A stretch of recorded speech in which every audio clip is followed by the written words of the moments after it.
人間はなぜ怒りに身を焦がすのでしょうか。そしてその怒りが世界を変えてしまうほどの力を持つとき、私たちは何を学ぶべきなのでしょうか。今から遡ること、およそ3000年の昔古代、ギリシアの詩人ホメロスは、人類が抱える最も根源的な感情の一つで、ある怒りをテーマに、一つの壮大な物語を紡ぎ出しました。それが、西洋文学の源流にして、英雄たちの悲劇的な運命を描いた女児詩イリアスです。私たちの多くは、イリアスをギリシアとトロイアの間で繰り広げられた10年にわたる大戦争、すなわちトロヤ戦争の全貌を語る物語だと誤解しがちです。しかし、この巨大な女児詩が焦点を当てるのは、わずか数十花巻に過ぎません。その中心にあるのは、全ギリシア軍の中で、最も強く最も傲慢で最も傷つきやすい男アキレウスの怒りメニスなのです。この物語は単なる戦争記録でも英雄譚でもありません。それは名誉ティメーと不朽の名声クレオスを求める人間の欲望がいかに共同体を破壊し、最も至愛なるものを失わせ、そして最終的にいかに深い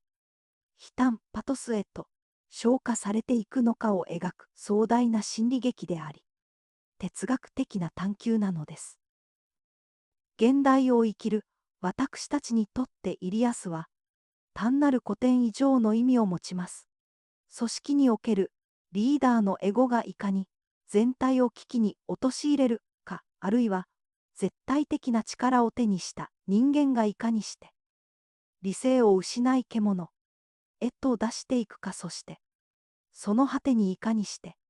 人間性を取り戻すのか。これらすべてが紀元前の女児詩の中に鮮烈な光を放っているのです。本日はこのイリアスが持つ圧倒的な物語の力と、その背後に隠された深遠な哲学的テーマをホメロスの語りの技術とともに徹底的に分析して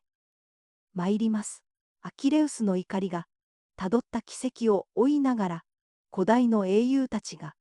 問い続けた人間とは何かという普遍的なテーマを皆様と共に考えていきましょう。この物語は一人の英雄の怒りから始まります。それは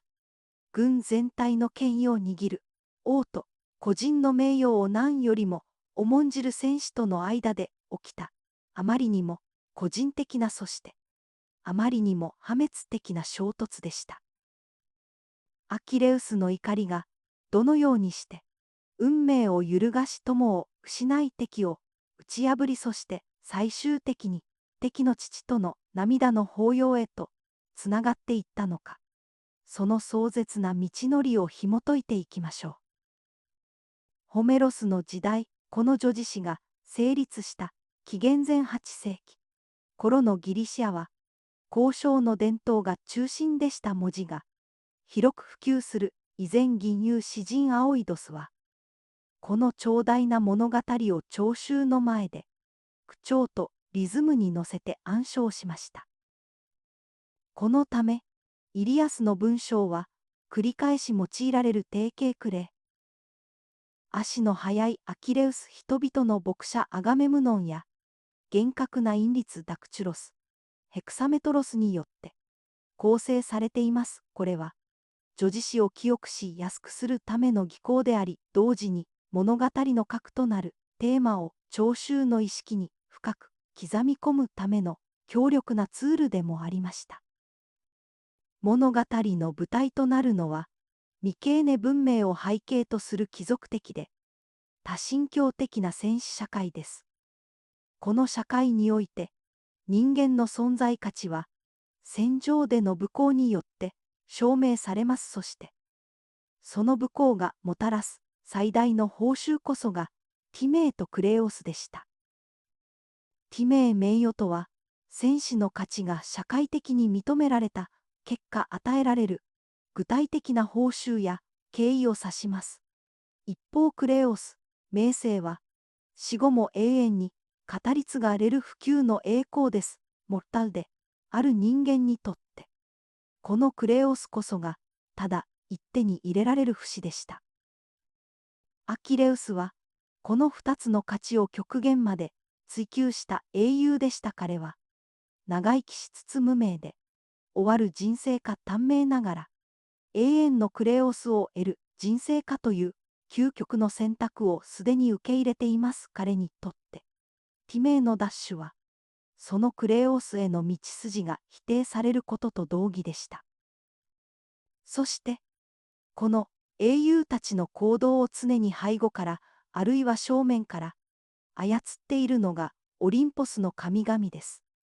ゼウス・ヘラ、アポロンといった神々は、人間のように感情的で党派的で時には、非常にくだらない理由で争いに介入します。彼らは、人間を自らの争いの道具や気晴らしの対象として扱います。アフロディーテは、トロイアのパリスを助けヘラとアテナは、ギリシアをひいきします。神々の絶え間ない介入は、人間の行動がどれほど偉大であろうとも決して、自分たちだけの意志によって成り立っているわけではないという残酷な真実を浮き彫りにします。神々は、またモイラ運命という彼ら自身も完全に覆すことができない巨大な宇宙的秩序に従っています。ゼウスですら、時折黄金の天秤を使って、運命の重さを測りそれに逆らわないように行動します。これは、女子誌に深遠なペシミズムをもたらします。英雄たちがどれだけ勇猛に戦おうとも、その結末は、あらかじめ定められている人間の自由意志は、運命という名の巨大な制約の中で、ごく限られた範囲でしか発揮されないのです。イリアスの物語が持つ、この独特な世界の構造は、後のギリシア悲劇や哲学にも大きな影響を与えました。人間は、不死なる神々の気まぐれと、絶対的な運命という二重の漆黒の中でいかに正しく生きるかという問いをホメロスは、読者と聴衆に突きつけるのです。ホメロスが巧妙に導入を圧縮している点にも注目すべきです。物語は、すでに10年目に入っている戦争の極めて緊迫した瞬間から始まります。なぜ戦争が始まったのか。パリスによるヘレンの略奪や戦争の結末、トロヤの落城やアキレウスの死は意図的に語られません。これは女子誌が戦争そのものではなく、アキレウスの怒りという特定のテーマに集中するためのホメロスの構造的な選択です。この怒りがいかに人間と神々の世界に影響を与え、最終的にいかに消化されるのか。その一点にすべてのドラマティックなエネルギーが凝縮されているのです。物語は、ギリシア軍の陣地を襲う疫病から始まります。これは、アガメムノンが捕虜として獲得したクリュセウスを彼女の父であるアポロンの人冠クリュセスに返還することを拒否したため、アポロンの怒りを買った結果でした。預言者カルカスが、疫病の原因はクリュセウスの返還拒否にあると告げると、アガメムノンはしぶしぶこれに応じます。しかし面目を潰されたアガメムノンは、その代償としてアキレウスの戦利品であり彼が最も愛着を抱いていた女性捕虜ブリーセースを強引に奪い取ります。この行為は、アキレウスの個人的な名誉、すなわちティメイに対する最大の侮辱でした。アキレウスにとって、ブリーセースは、単なる捕虜ではなく彼の武力美へに見合った正当な報酬であり彼の価値の象徴だったからです。アキレウスは、激怒します彼は、アガメムノンの権威が、自らの武力を正当に評価しないことに憤り戦線から離脱することを宣言します。そして、母、テティスを通じてゼウスに懇願します。その懇願とは、ギリシア軍がトロイア軍に敗北し、苦境に陥るまで、戦況をトロヤ側に有利に導いてほしいというものでした。これは、自己の体命回復のため、同胞の死すら、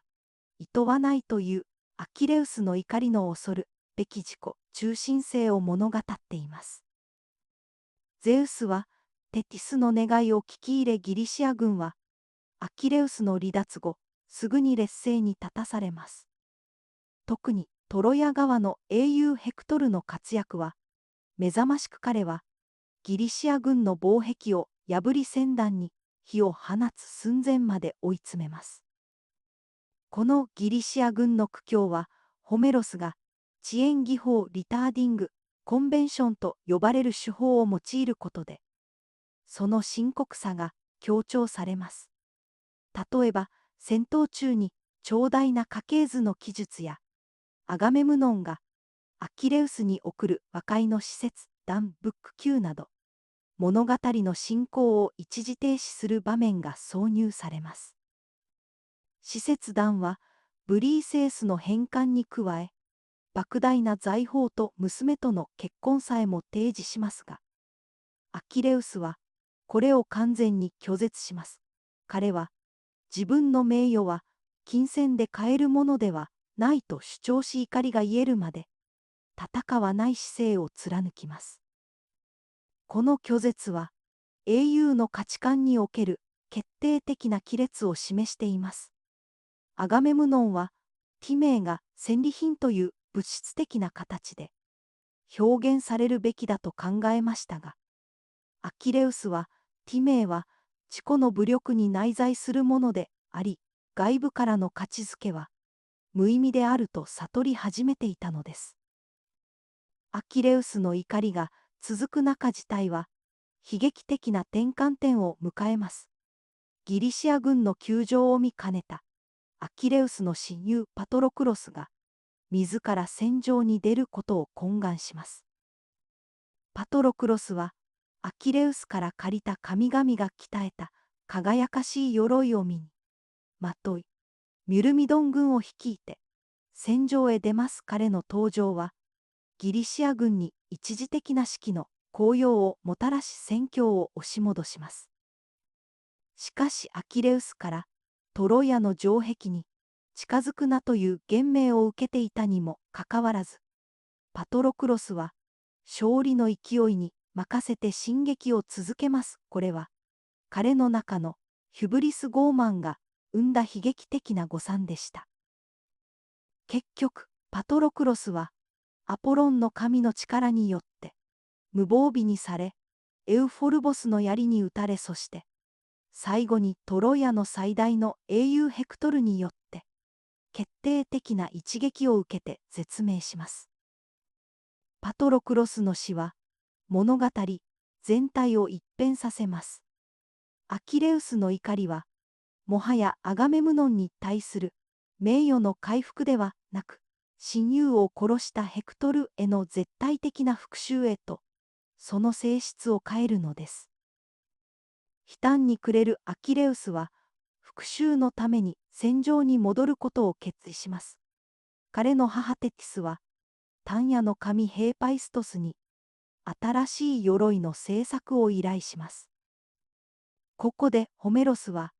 有名なアキレウスの盾の記述エクフラシスを挿入します。盾には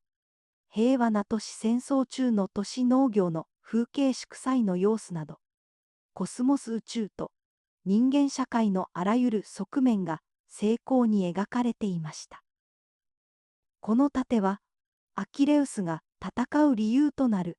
人間社会の秩序全体を象徴しています。しかし、皮肉なことにアキレウス自身は今怒りに身を任せ、その秩序を自ら破壊しようとしています。この盾は英雄の行動と彼が守るべき世界の間の悲劇的な断絶を視覚化しているのです。アキレウスの復帰は、戦場に破壊的な力を解き放ちます。彼の怒りは、もはや人間的なものではなく、洪水や猛火のような超人的なあるいは重的な領域に達します。彼は、トロヤの戦士たちを容赦なく虐殺し、その地は河川を赤く染め上げます。そして、運命的な瞬間が訪れます。ヘクトルは、家族や都市の運命を背負い退却すべきだ、と知りながらも、名誉アイドース恥を恐れて、アキレウスとの一騎打ちに臨みます。アキレウスは、ヘクトルを追い詰め、アテナの欺瞞的な助けも借りてついに打ち破ります。ヘクトルは、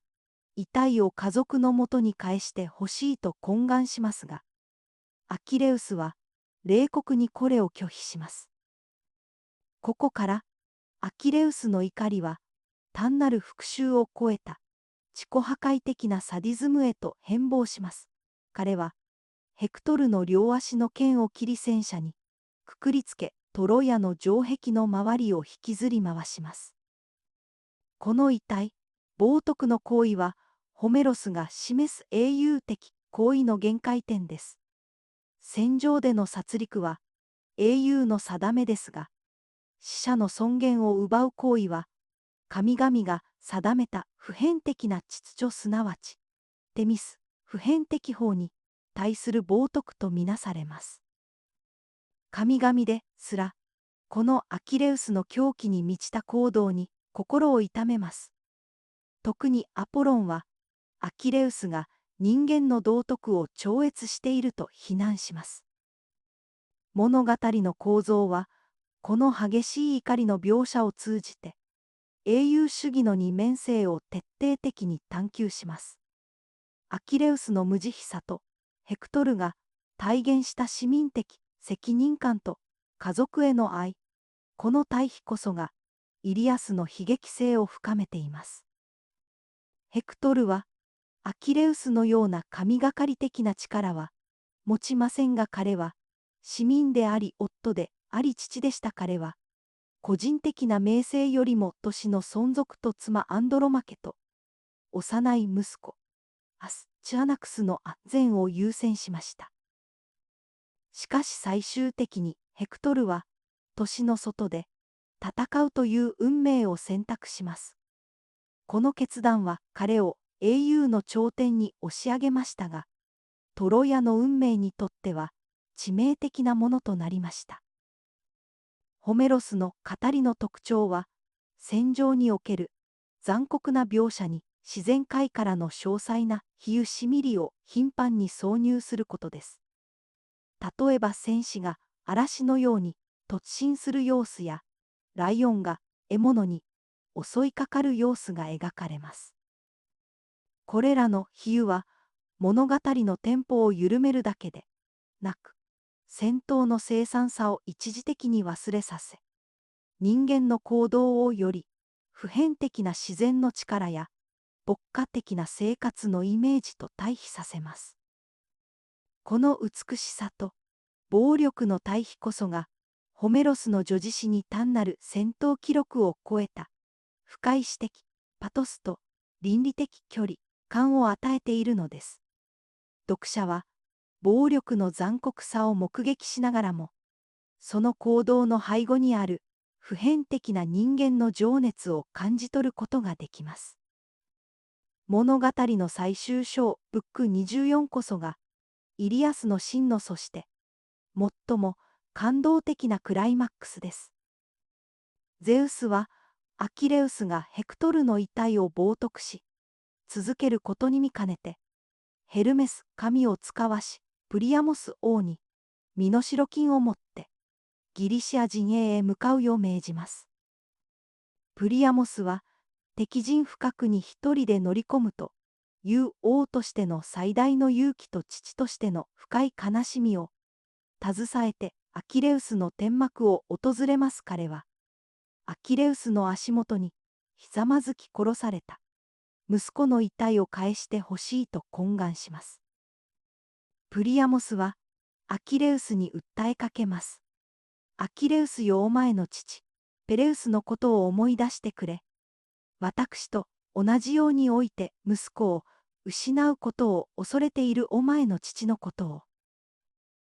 この瞬間、アキレウスの中で何かが決定的に変わります。プリアモスの姿に遠い故郷の父ペレウスの姿を重ねたアキレウスは、これまで自分を支配していた激しい怒りから解放されます。彼は涙を流します。その涙は殺されたパトロクロスのためであり、故郷に残した父のためであり、そして今目の前で息子を失った敵の王のためでもありました。この一連の行為は、アキレウスが超人的な復讐者から再び人間へと帰還した瞬間を意味します。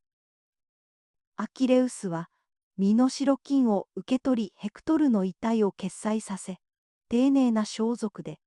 包みプリアモスに返します。彼はまたヘクトルの葬儀が滞りなく行われるよう10日間の休戦を約束します。イリアスはこのヘクトルの荘厳な葬儀をもって幕を閉じます。女子詩はトロヤの落城やアキレウスの死といった物語の結末をあえて語りません。これはホメロスが意図的に行った構造的選択です。彼の物語の核心は戦争の勝敗ではなく、怒りという感情の発生、その破壊的な奇跡、そして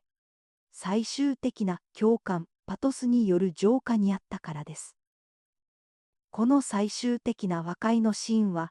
イリアスの最も重要な哲学的概要になっています。すなわち人間がどれほど強大な力を持ち、どれほど個人的な名誉に固執しようとも、究極的には死と悲嘆という普遍的な運命を分かち合っているという認識です。アキレウスとヘクトルという2人の英雄は全く異なる方法で英雄性を体現しました。アキレウスが超人的な武力と個人的名誉を象徴するなら、ヘクトルは市民的責任感と人間的な弱さ、そして家族への深い愛情を象徴しています。現代社会においてもこの2つの英雄像は深く関連しています。今日の競争社会で私たちはしばしばアキレウスのように個人的なクレオスや目に見えるティメを追求し、そのために人間関係や集団の利益を犠牲にしがちです。しかしイリアスが最終的に示すのは、真の英雄的行為とは勝利の瞬間ではなく、敵の悲しみに共感し怒りを手放すという内面的な成熟にあるということです。特にリーダーシップの観点から見ると、アガメムノンの傲慢さやアキレウスの初期の自己中心的な怒りは、現代の組織におけるエゴのコストとして読み解くことができます。才能ある個人アキレウスのプライドが満たされないとき、その組織全体、ギリシア軍がいかに危機に陥るかをホメロスは克明に示しました。そして、この女子誌が現代の私たちに提示するもう一つの問いは、怒りの倫理です。アキレウスの怒りは、彼の親友の死という最も個人的で正当化可能な動機から復讐の狂気へと変貌しました。イリアスは復讐が一時的にカタルシス感情の浄化をもたらすことは認めつつも、最終的にはその復讐の連鎖を断ち切るには人間同士の相互理解とアロース共通の運命の認識が必要不可欠であることを示唆しています。この女子誌は後の西洋文学、特にギリシア悲劇の礎となりました。ソフォクレスやエウリピデスが描いた英雄たちの運命は、すでにホメロスの世界観、すなわち運命に抗う人間の孤高の美しさと、その努力の虚しさが、同居する悲劇的な構図から直接的な影響を受けています。また、ローマの女児詩人ベルギリウスは、イリアスで敗れたトロイアの英雄アイネアスを主人公に、末、アエネースを執筆しました。これは、アキレウスの個人主義的な名声の追求とは対照的に共同体、エノギムピエタスと、献身を価値の中心に置く、ローマ的な英雄像を提示しました。イリアスは、現代の戦争文学や映画にも、そのテーマが深く刻み込まれています。戦争の残虐さを美化せずかといって、単純に否定もせず、その中で生まれる人間の極限的な情熱と避けがたい悲劇を極めて客観的な筆致で描ききるホメロスの態度は、すべての戦争を描く物語の原点と言えるでしょう。私たちは、アキレウスの物語を通じて真の名誉とは何かを問い直されます。それは、戦場で得た金銭や武力といった一時的な報酬ではなく、悲嘆の中で敵と涙を分かち合うことのできる人間性の器の大きさではなかったでしょうか。イリアスは、私たちが生きるこの有限な人生の尊さをそして、その人生の終わりに待ち受ける共通の運命を改めて認識させてくれる壮大な教師です。この叙事詩を読み解くことは、現代の混沌とした世界を生き抜くための深い知恵と共感の力を養うことにつながるはずです。あなたの知的な旅がより豊かなものとなりますように。また次の作品でお会いしましょう。